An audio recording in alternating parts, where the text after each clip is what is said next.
Remue ménage. Remue ménage.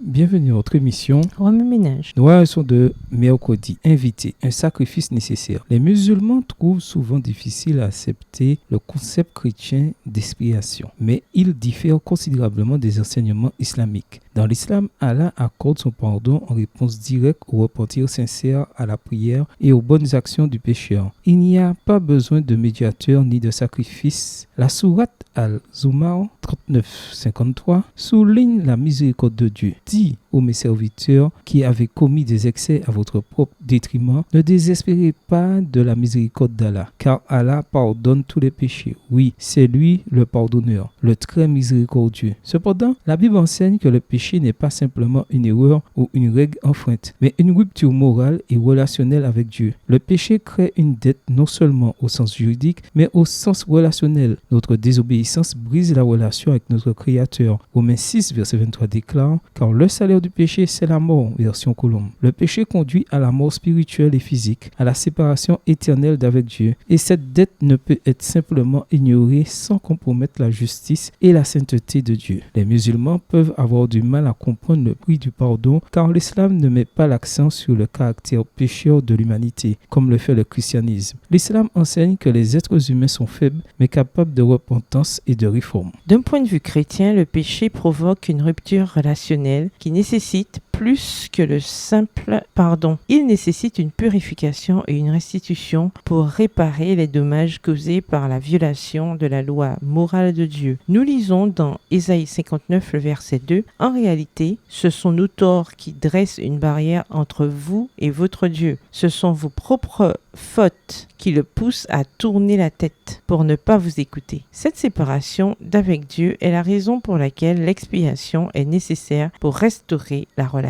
brisée et combler la brèche. L'expiation de Dieu est complète. Elle comprend à la fois le pardon du péché et sa purification. Cependant, l'expiation a un coût terrible. Si Dieu pardonnait sans régler la dette morale, sa justice serait compromise. Pour que la justice et la miséricorde soient toutes deux respectées, un sacrifice est nécessaire. Selon la conception biblique, Jésus, qui est à la fois pleinement Dieu et pleinement homme, a pris sur lui cette dette et a payé le prix du péché par sa mort sur la croix. L'Épître aux Hébreux souligne qu'il n'y avait pas de moyen plus facile pour Dieu d'offrir le pardon aux pécheurs, car sans effusion de sang, il n'y a pas de pardon. Hébreux 9, verset 22, version du second. Ce verset démontre que le pardon a un coût élevé, que Dieu lui-même a payé à notre place. Sachant cela, la croix devient l'expression ultime à la fois de la justice de Dieu envers le péché et le mal, et de sa miséricorde envers le pécheur. Remue ménage, question à méditer. En quoi le fait de croire en un pardon coûteux influence-t-il votre vision de la grâce? Comment le fait que Dieu se soit offert en sacrifice influence-t-il votre vision de son caractère? Au revoir. Et à demain si Dieu veut.